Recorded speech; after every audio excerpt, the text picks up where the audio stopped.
मैं दीपक कुमार, सहायक आचार्य EFM राजकीय महाविद्यालय 12। आज हम पढ़ेंगे भारत में बैंकों का राष्ट्रीयकरण। जुलाई 1969 में बेंगलुरु में हुए अखिल भारतीय कांग्रेस अधिवेशन में पारित हुए समाजवादी कार्यक्रम के अनुसार और श्री मोरारजी देसाई से वित्त मंत्रालय लेने के कुछ ही दिनों बाद 19 जुलाई 1969 को एक अध्यादेश निकाला गया, जिसके अनुसार भारत के 14 प्रमुख निजी व्यापारिक बैंकों का जिनके निक्षेप उस तिथि को 50 करोड़ रुपए या इससे अधिक थे के राष्ट्रीयकरण कर देने की घोषणा की गई। यह अध्यादेश राष्ट्रपति द्वारा निकाला गया था, जो तुरंत लागू कर दिया गया। बैंकों के राष्ट्रीयकरण का कानूनी आधार।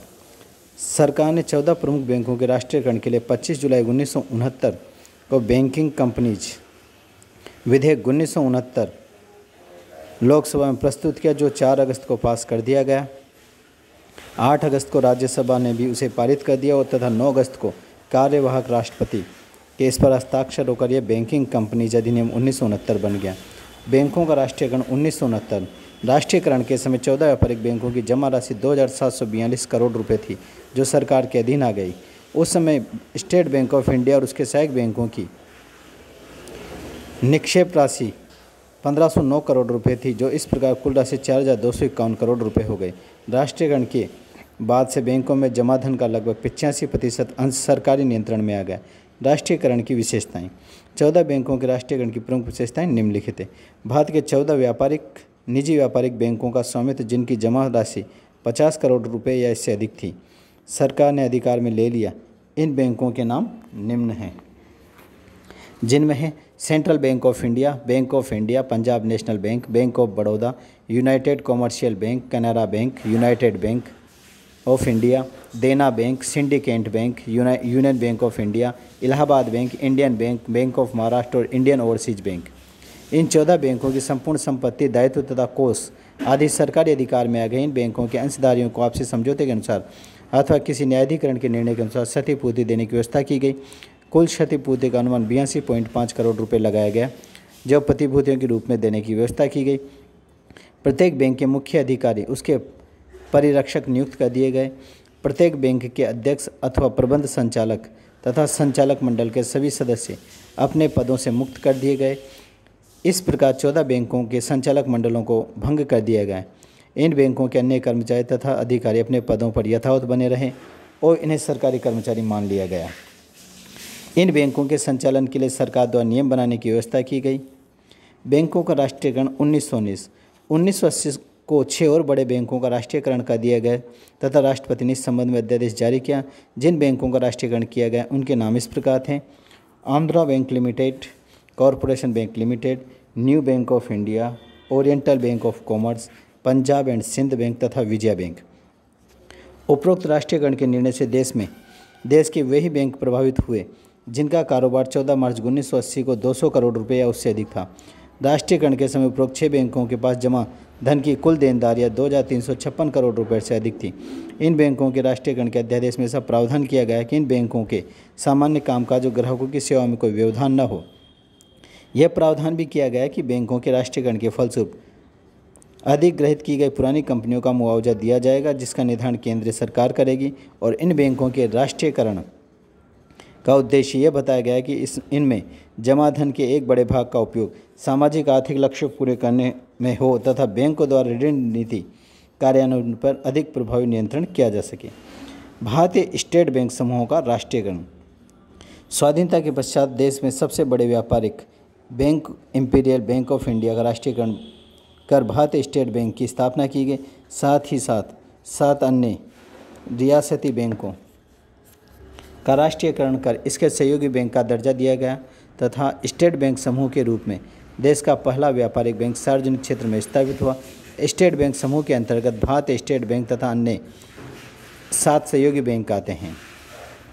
भारतीय स्टेट बैंक की स्थापना का प्रमुख कारण यह था कि इंपीरियल बैंक ऑफ इंडिया विशाल संसाधनों वाला प्रमुख व्यापारिक बैंक था, जो सरकारी नियंत्रण में आने पर सरकार के लिए नियोजन का उद्देश्य पूरा करने में सहायक हो सका।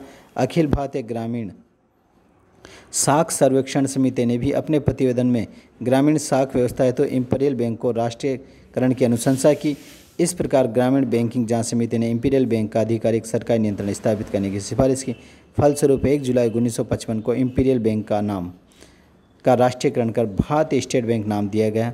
भारतीय स्टेट बैंक को भी अधिक सुदृढ़ करने तथा उससे सरकारी क्षेत्र का एक शक्तिशाली व्यापारिक बैंकिंग संगठन का रूप प्रदान करने हेतु देश के 7 बड़े रियासती बैंकों का राष्ट्रीयकरण कर भारतीय स्टेट बैंक सहायक बैंक अधिनियम 1958 के तहत सहायक बैंक बनाया गया। यह bank state bank of Bikaner and Jaipur, state bank of Indore, state bank of Patiala, state bank of Travancore, state bank of Mysore, state bank of Saurashtra एवं स्टेट बैंक ऑफ हैदराबाद थे। स्टेट बैंक समूह रिजर्व बैंक के प्रतिनिधि के रूप में केंद्रीय बैंक के कार्य संपन्न करते थे। साथ ही साधारण बैंक के संबंधी समस्त कार्य भी इनके द्वारा संपन्न किए जाते थे। बैंकों के राष्ट्रीयकरण के कारण। बैंकों को एक देश की आर्थिक प्रगति का मापदंड माना जाता है तथा इनके माध्यम से सामाजिक उद्देश्यों की प्राप्ति की जा सकती है। भारत में निम्न कारणों की दृष्टि में रखकर बैंकों का राष्ट्रीयकरण किया गया। नंबर 1, आर्थिक शक्ति का केंद्रीकरण समाप्त करना। भारत में व्यापारिक बैंकों का स्वामित्व एवं नियंत्रण कुछ इन्हें गिने अंशधारियों के हाथ में था जो अपने हितों की दृष्टि में रखे हुए थे। बैंकों के वित्तीय साधनों का विनियोग करते थे। इसका परिणाम यह होता था कि आय एवं संपत्ति का असमान वितरण होता था जो संविधान के नीति निर्देशक तत्वों के विरुद्ध है। अतः आर्थिक शक्ति के केंद्रीकरण के समाप्त करने के लिए बैंकों का राष्ट्रीयकरण किया गया। दूसरा, कृषि क्षेत्रों का विकास।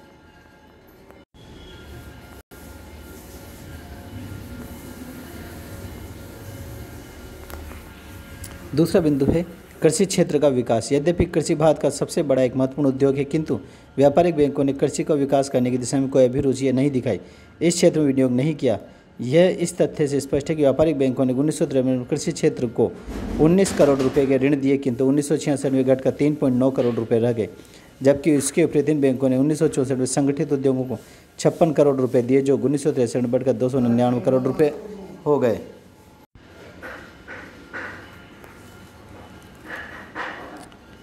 1964 में संगठित उद्योगों को 56 करोड़ रुपए के ऋण दिए गए, जो 1963 में बढ़कर 299 करोड़ रुपए हो गए। कृषि की इस उपेक्षा को दूर करने के लिए बैंकों के राष्ट्रीयकरण का कदम उठाया गया। ग्रामीण क्षेत्रों में बैंकों की शाखाओं का विस्तार। व्यापारिक बैंकों की यह प्रवृत्ति रही कि इसने केवल बड़े शहरों या औद्योगिक केंद्रों में ही अपनी शाखाएं खोली तथा छोटे नगरों ग्रामीण क्षेत्रों में अपनी शाखाओं का विस्तार नहीं किया। इसका परिणाम यह हुआ कि एक तो ग्रामीण क्षेत्र बैंकिंग सेवाओं से वंचित रहा, दूसरी ओर ग्रामीण क्षेत्रों की बचत को भी गतिशील नहीं बनाया जा सका। अतः बैंकों का राष्ट्रीयकरण करने का निर्णय इसलिए लिया गया था कि इससे पिछड़े क्षेत्रों में विशेषकर रूप से ग्रामीण क्षेत्रों में बैंकिंग सुविधाओं का विस्तार होगा, लघु एवं कुटीर उद्योगों को ऋण मिलेगा तथा संतुलित विकास को प्रोत्साहन मिलेगा। चौथा बिंदु है बैंकों के साधनों का बेहतर प्रयोग। बैंकों के साधनों का बेहतर प्रयोग। यह तर्क दिया जाता है कि बैंकों के साधनों का प्रयोग उनके संचालकों द्वारा अपने व्यक्तिगत हितों के लिए किया जाता है अथवा बैंकों की पूंजी का विनियोग उन क्षेत्रों में किया जाता है जहां संचालक चाहते हैं। इसका अर्थ यह है कि व्यापारिक बैंकों द्वारा जनता से प्राप्त बचत का प्रयोग आर्थिक विकास के लिए नहीं वरन संचालकों के व्यवसाय एवं औद्योगिक प्रतिष्ठानों को प्रोत्साहन करने के लिए किया गया। लघु एवं ग्रामीण उद्योगों को प्रोत्साहन करने से व्यापारिक बैंकों पर यह भी आरोप लगाया गया कि इनका नियंत्रण ऐसे व्यक्तियों के हाथों में रहा जिन्होंने ऋण देने के लिए बड़े उद्योगों को पक्षपात किया तथा छोटे उद्योगपतियों की पहुंच से बाहर रहे। इस प्रकार छोटे उद्यमियों के प्रति भेदभाव की नीति बढ़ती गई। यह इस तथ्य से स्पष्ट है कि 31 मार्च 1967 तक बैंकों द्वारा बड़े उद्योगों को दिया जाने वाला ऋण कुल ऋण 64.3% था, जबकि लघु उद्योगों का ऋण प्रतिशत 3.6% था, जबकि राष्ट्रीय आय में लघु उद्योगों का योगदान 7% तथा बड़े उद्योगों का लगभग 11% था। सामाजिक नियंत्रण उपयोगी नहीं। यद्यपि राष्ट्रीयकरण के पहले बैंकों का सामाजिक नियंत्रण किया गया, किंतु यह नीति अधिक प्रभावपूर्ण सिद्ध नहीं हो सकी, क्योंकि व्यापारिक बैंकों ने कृषि और लघु उद्योगों के लिए जितने कोष देने की घोषणा की थी पूरी नहीं की जा सकी। एक बात यह भी है कि सामाजिक नियंत्रण के बाद बैंकों को इतना पर्याप्त अवसर नहीं दिया गया कि वे अपनी घोषणाओं को पूर्ण कर पाते या शीघ्र ही उनका राष्ट्रीयकरण कर दिया गया। अगला बिंदु है पंचवर्षीय योजनाओं में व्यापारिक बैंकों की भूमिका। बैंकों पर यह भी आरोप लगाया गया कि भारतीय अर्थव्यवस्था के प्राथमिक क्षेत्रों की वित्तीय व्यवस्था करने में असफल रहे। अर्थशास्त्रियों के अध्ययन दल का मत था कि व्यापारिक बैंक पंचवर्षीय योजनाओं के सामाजिक उद्देश्यों के अनुरूप अपने को ढालने में असफल रहे। एक नियोजित अर्थव्यवस्था में व्यापारिक बैंकों का निजी नियंत्रण सर्वथा अनुचित है तथा यह भारत में योजनाओं के उद्देश्यों के प्रति बाधक रहा है। बैंकों के राष्ट्रीयकरण की समस्याएं। बैंकों के राष्ट्रीयकरण की समस्याएं। यद्यपि बैंकों के राष्ट्रीयकरण के बाद बैंकिंग प्रणाली में महत्वपूर्ण परिवर्तन हुए तथा बैंकों की शाखाओं, ऋण, अग्रिम एवं प्राथमिक क्षेत्रों को दी जाने वाली साख में बहुत वृद्धि हुई। फिर भी कुछ ऐसी कमजोरियां रही जो बैंकों के राष्ट्रीयकरण के बाद भी बने रही तथा उन्हें ऐसी समस्याएं कहा जा सकता है जो बैंकों के राष्ट्रीयकरण के बाद उत्पन्न हुई। ये समस्याएं निम्न हैं। बैंकों के राष्ट्रीयकरण की समस्या। इनमें पहला बिंदु है बैंकों में बढ़ती नौकरशाही। राष्ट्रीयकरण के बाद बैंकों में नौकरशाही की प्रवृत्ति पनप गई जो अन्य शासकीय कार्यालयों में पहले से विद्यमान थे। इससे ग्राहक सेवा पर प्रतिकूल प्रभाव पड़ा। बैंक अधिकारियों में विभिन्न कारणों से अत्यधिक असंतोष व्याप्त है।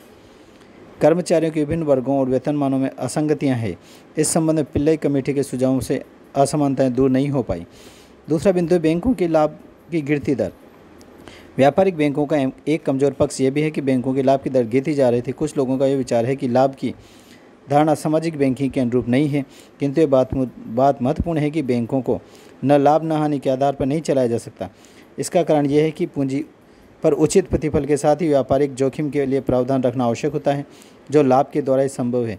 अभी बैंकों ने लाभ के संबंध में सही दृष्टिकोण नहीं अपनाया। तीसरा बिंदु है बैंक शाखाओं में अस्वस्थ प्रतियोगिता। राष्ट्रीयकरण के बाद एक और प्रवृत्ति देखने में आई। बैंक की शाखाओं के विस्तार के फलस्वरूप अब एक ही स्थान पर कई बैंक की शाखाएं स्थापित हो गई तथा इनमें आपस में अस्वस्थ प्रतियोगिता होने लगी।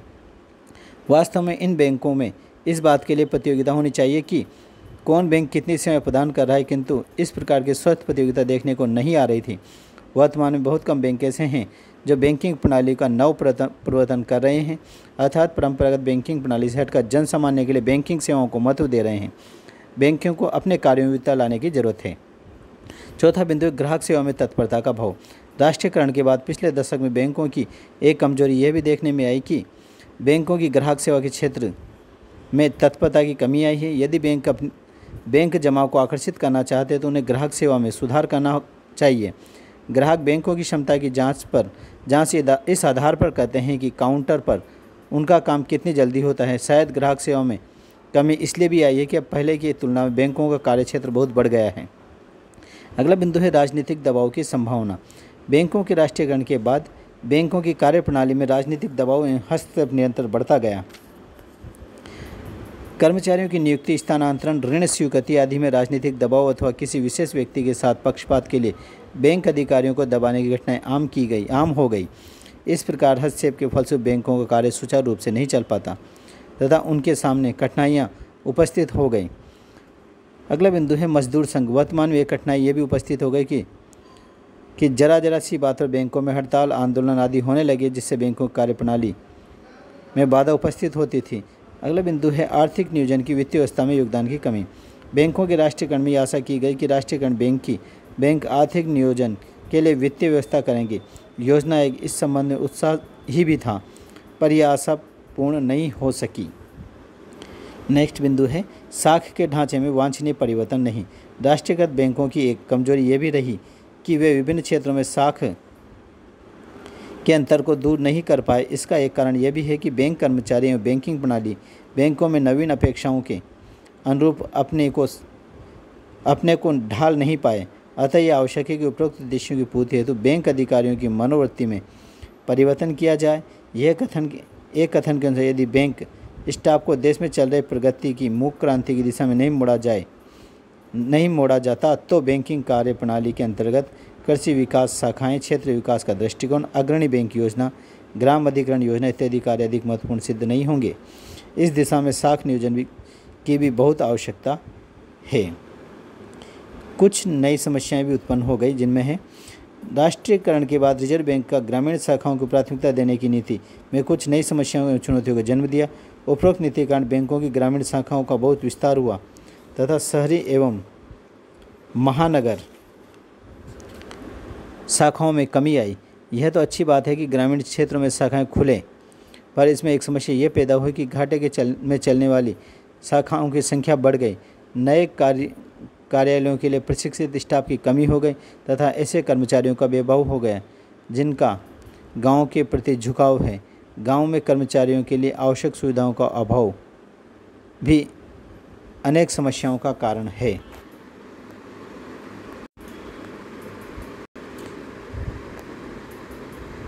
बैंकों के राष्ट्रीयकरण बैंकों का राष्ट्रीयकरण, उसके मूल्यांकन तथा सफलता के लिए कई सुझाव दिए गए। 1969 में 14 व्यापारिक बैंकों तथा 1980 में 6 बैंकों का राष्ट्रीयकरण के बाद देश में बैंकिंग प्रणाली का महत्वपूर्ण परिवर्तन हुआ।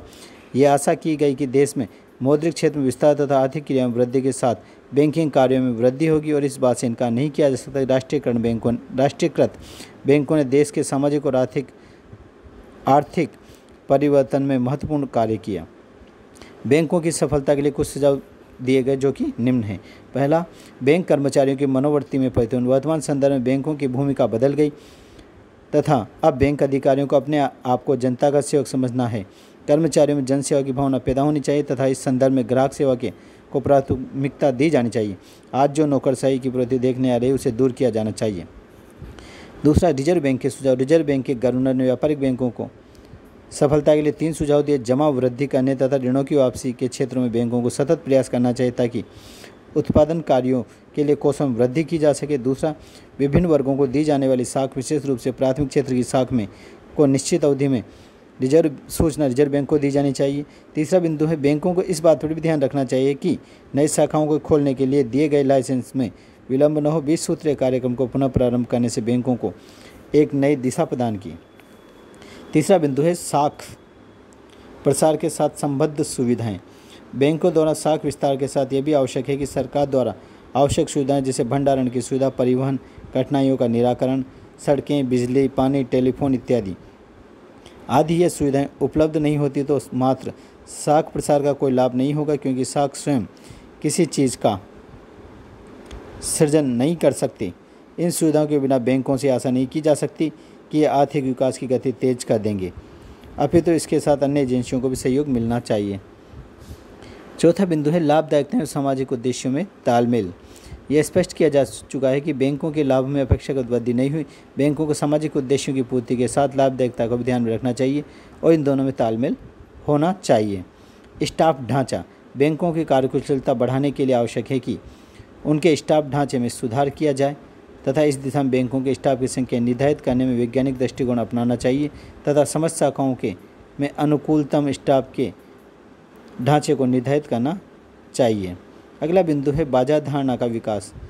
अपनी कार्यप्रणाली का अधिक प्रभावशाली एवं कुशल बनाने के लिए बैंकों के ऐसे साधनों की खोज करनी चाहिए जिससे बाजार की धारणा विकसित हो सके, अर्थात बैंकों को ऐसी सेवाओं को विकसित करना चाहिए जिनकी विस्तृत मांग हो। इसके लिए बाजार शोध महत्वपूर्ण है, क्योंकि इससे बैंकिंग सेवाओं की मांग की भविष्य की प्रवृत्ति का ज्ञान हो सकता है। प्रशिक्षण व्यवस्था को बढ़ाना। राष्ट्रीयकृत बैंकों की शाखाओं का जिस गति से विस्तार हुआ है उस गति से बैंकों में काम करने वाले व्यक्तियों के लिए प्रशिक्षण सुविधाओं एवं योग्य कर्मचारियों की संख्या में वृद्धि नहीं हुई है। इन बैंकों को जिला स्तर पर प्रशिक्षण के कार्यक्रम चालू करने चाहिए तथा जिन्हें बैंकिंग के सैद्धांतिक तथा व्यवहारिक पक्षों की जानकारी के अतिरिक्त अन्य देशों में दी जाने वाली सेवाओं की जानकारी दी जानी चाहिए। प्रबंध व्यवस्था का लोचदार बनाना। राष्ट्रीयकृत बैंकों की नौकरशाही, राजनीतिक प्रभाव तथा लाल फीताशाही से मुक्त रखना बहुत आवश्यक है। बैंकों में इन वर्गों का प्रभाव दृष्टिगोचर होने लगा है, जिससे बैंकों के नागरिकों की आस्था डगमगाने लगी है। यदि सरकार ने इस दिशा में ढील दिखाया तो राष्ट्रीयकरण के लाभ होने के स्थान पर हानि होने लगेगी, जो देश की अर्थव्यवस्था के लिए हानिकारक हो सकती है। धन्यवाद।